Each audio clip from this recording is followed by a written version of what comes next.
Swing Dynamics by Chris Young, Bryce Schubert, and Stefan Jean.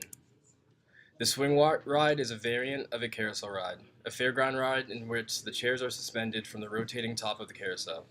They existed in ancient Byzantium and were made with ropes and baskets that spun in circles around a center pole and carried people. When amusement parks started appearing in the 20th century, swing rides were one of the most common attractions. It wasn't until the early 1900s when dynamic equations were used to create a safer ride. Some of the objectives of our group started with, first of all, figuring out what we wanted to do for the project, and we came up with the idea to do a carousel, and from there we decided to do an easier design with just one stick with rope on it, and then we did the measurements of those two, and then we went to Driftmeyer and began to build the amusement park model using a 5-volt motor and some of the wood planks, rope, yarn, hot glue, and then a DC power supply. Once we had that hooked up, we turned it on and began recording from different positions, starting it from stationary and then all the way to max velocity. And then we did this in order to get video of it so we could do our calculations using dynamic characteristics. And from there, we were able to derive the following equations.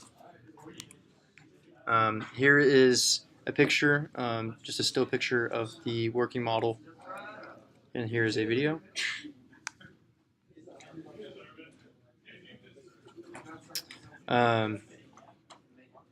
As you can see, we had it in slow motion in order to get a better look at what it was doing, and then we paused it to get the angle at which it was rotating.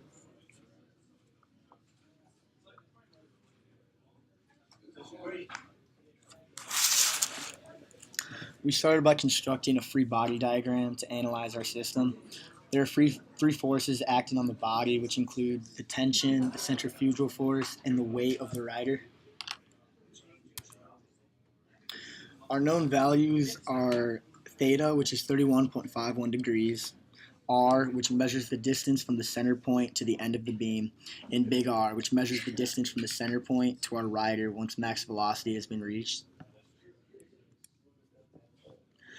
To describe the characteristics, we started by summing the forces in the x and y directions, and we obtained a value of 0.0345 newtons for our tension and found the angular velocity to be 5.38 radians per second or 0.86 revolutions per second.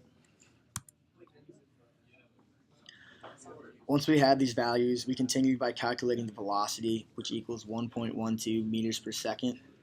And then we went on to calculate the centripetal acceleration, which equals 6.03 meters per second squared.